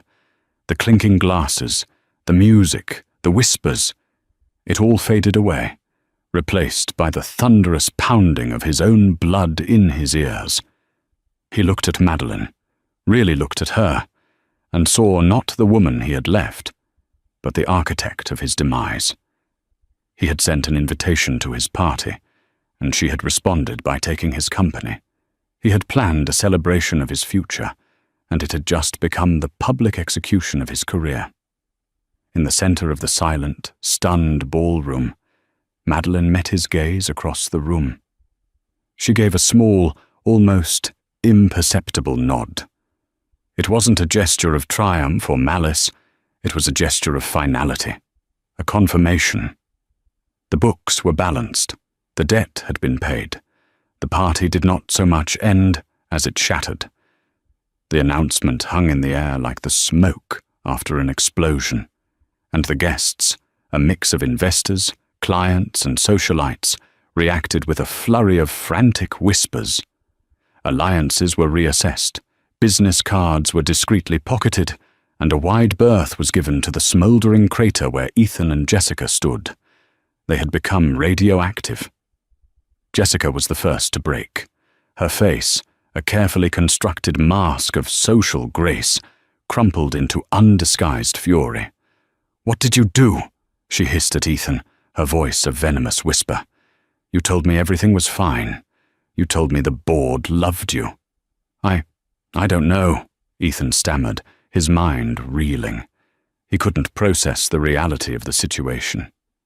Madeline. His quiet, unassuming Madeline was the new CEO. It was impossible. It was a nightmare. "You've ruined us." Jessica's voice rose, attracting more stares. "My name is attached to this humiliation. Vance and Sterling? It's a joke!" Without another word, she turned and stormed away, her gold dress trailing behind her like a tarnished banner, leaving Ethan alone in the wreckage of his own making. Madeline, meanwhile, was surrounded. The same venture capitalists and executives who had been giving Ethan polite nods were now eagerly shaking her hand, their voices a low murmur of congratulations and strategic inquiries. She handled them with an unnerving calm, her answers crisp and professional. She wasn't celebrating. She was holding her first informal board meeting. She left without a backward glance at Ethan. She didn't need to. The damage was done, the message delivered with surgical precision. The following Monday morning was grey and foreboding, the sky the colour of concrete. Ethan arrived at the headquarters of Vance Innovations, feeling like a condemned man walking to his own execution. The receptionist, who usually greeted him with a beaming smile, now looked at him with a mixture of pity and fear, her eyes darting away as he passed. The entire office was shrouded in a tense, oppressive silence. The emergency board meeting was scheduled for 9 a.m. in the main conference room, a glass-walled enclosure on the top floor that was nicknamed the Fishbowl. When Ethan entered, the board members were already seated around the long, polished granite table. They avoided his eyes. At the head of the table, in the large leather chair that had been his, sat Madeline. She was dressed in a severe, dark grey suit, her hair pulled back. She looked every inch the CEO. There was no trace of the woman he had married, no hint of shared history in her cool, dispassionate gaze. Before her was a tablet and a single file folder. "Good morning, Ethan," she said, her voice echoing slightly in the silent room. "Please have a seat." The act of sitting down in a subordinate's chair at the table he once commanded was the first of 1,000 small humiliations he would endure that day. Madeline did not waste time with pleasantries. She began the meeting immediately. "Good morning, everyone. As you know, a leadership transition has been initiated by the board of Sterling Hathaway. My mandate is to address the fiscal and operational inefficiencies within Vance Innovations and to steer the company back to a path of sustainable profitability. Let's begin with the Q3 expenditure reports." With a tap on her tablet, the large screen at the end of the room lit up with a series of charts and graphs that were horrifyingly clear. It was a systematic dissection of his failures. She pointed out the spiraling costs of the marketing department, headed by Jessica, showing its negligible return on investment. She highlighted the declining R&D budget, correlating it directly with the loss of 2 key engineers and a critical patent filing that had been beaten to the punch by a competitor. She spoke in a calm, measured monotone, using terms like fiscal irresponsibility, misallocation of resources, and brand dilution. She never once made it personal. She didn't have to. The numbers did it for her.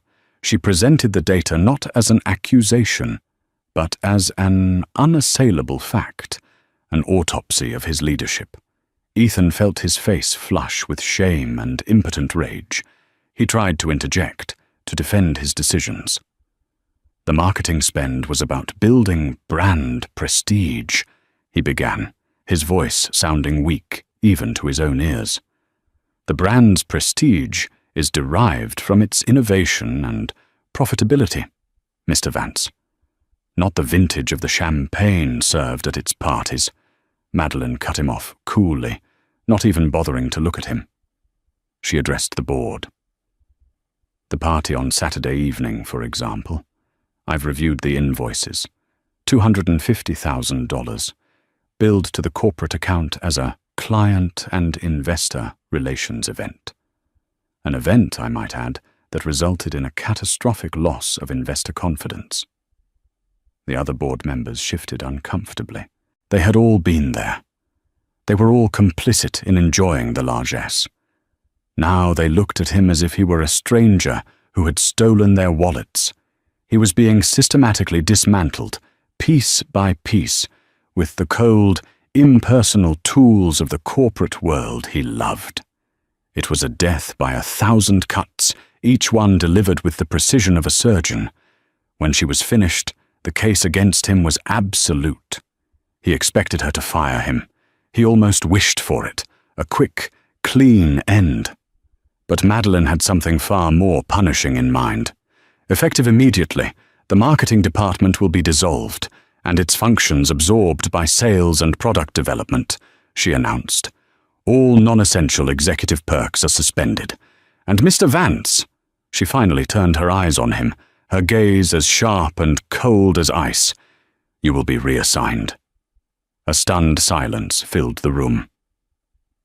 You will be taking on the role of Vice President of Special Projects, she continued. Your first project will be to personally oversee the liquidation of the assets from the now defunct marketing division. You will report directly to me. Your performance will be reviewed on a weekly basis. It was a master stroke of corporate cruelty. She wasn't firing him. She was demoting him, humiliating him, forcing him to clean up the very mess he had made with his mistress. She was putting him on a corporate leash, forcing him to witness firsthand as she undid all of his work and rebuilt the company in her own image. He would have to sit in meetings and watch her command the respect he had lost. He would have to call her Ms. Reed. He looked around the table for any sign of support, but found only stony faces. He had been utterly and completely outmaneuvered. Do you accept the new role, Mr. Vance? Madeline asked, her tone making it clear it was not a question. He swallowed the bile that rose in his throat. His pride, his ego, his entire sense of self screamed at him to quit, to walk out, and never look back. But he couldn't. His finances were tied up in company stock options that hadn't vested. Jessica, he knew, would be gone the moment the money dried up. He was trapped. Through clenched teeth, he managed to choke out the single word that sealed his fate. Yes. Madeline gave a curt nod, a flicker of something unreadable in her eyes. Good. My assistant will send you the details of your new office assignment. It's on the 4th floor. The meeting is adjourned. She stood up and walked out of the boardroom without a second glance. The other board members filed out after her, leaving Ethan alone in the cavernous, silent room.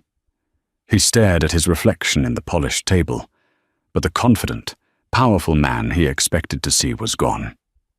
In his place was a pale, defeated stranger. He had once stood at the top of the world and sneered at the woman below. Now he was at the bottom, looking up, and the view was unbearable. 6 months passed, and spring breathed new life into the city. A similar revitalization was underway at the newly rebranded Innovate Dynamics. The culture of excess was gone, replaced by a razor-sharp focus on results. Madeline was a formidable CEO, leading not with charisma, but with unassailable competence. The company was thriving, its stock price steadily climbing. Ethan, meanwhile, languished. His office was a windowless cubicle on the 4th floor, his title of VP of Special Projects, a corporate joke. He was a ghost, haunting the halls of the empire he'd lost, forced to witness its flourishing without him. Jessica had vanished the week after the party, her final communication, a text calling him a bad investment. He had lost everything. The inevitable summons came on a rainy Friday. He stood before her in the corner office he once occupied. The space was now minimalist and functional, a reflection of its new occupant. Madeline stood by the floor-to-ceiling windows, looking out at the skyline. "Ethan," she said, turning to face him. Her gaze was not triumphant, but dispassionate. "Your contract is up for review. The board is eliminating your position." This was it. The final, quiet cut. He just nodded, the fight long gone out of him. "There's a severance package," she continued, gesturing to a folder on her desk. "It's adequate." The echo of his own cruel words from years ago landed with a sickening thud. He finally found his voice, the question that had haunted him for months. "Why, Madeline? Was all of this just for revenge?" A thoughtful expression crossed her face. "When you left, you said the world was a cold place without your protection. You thought you were my son. But you were the eclipse, Ethan. You were the shadow I was living in. When you left, you didn't take the light away. You finally let it in." She met his gaze, her voice calm and certain. "I didn't do this for revenge. I did this for me. I did it to become the person I was always meant to be. You just happened to be standing in the way." There was nothing he could say. He had been a villain in her story, but only a minor one. A catalyst, not the cause. His downfall wasn't her goal. It was merely a consequence of her rise. He took the folder and walked to the door. With his hand on the handle, he looked back one last time. She had already turned back to the window, her attention on the sprawling city below, her gaze fixed on the future. He was already a memory. Ethan stepped out of the office and into the anonymous rain, a man erased from his own life, leaving Madeline Reed alone at the top, finally free of the shadows. And so, the story of Madeline Reed and Ethan Vance comes to a close. It's a raw, powerful reminder that the people we discard can often possess a strength we never bothered to see. Madeline's journey wasn't just about revenge, it was about rebirth. She transformed her deepest pain into her greatest power. Not to destroy her ex-husband, but to build herself into someone he could never have imagined. This story shows us that true victory isn't about getting even, but about getting ahead, on your own terms. What did you think of Madeline's ultimate power move? Was it cold-hearted justice, or the most inspiring comeback story? Let us know your thoughts in the comments below. If you were moved by this incredible tale of transformation and vindication, please give this video a thumbs up, share it with someone who needs to hear it, and don't forget to subscribe to our channel for more unforgettable stories that will keep you on the edge of your seat.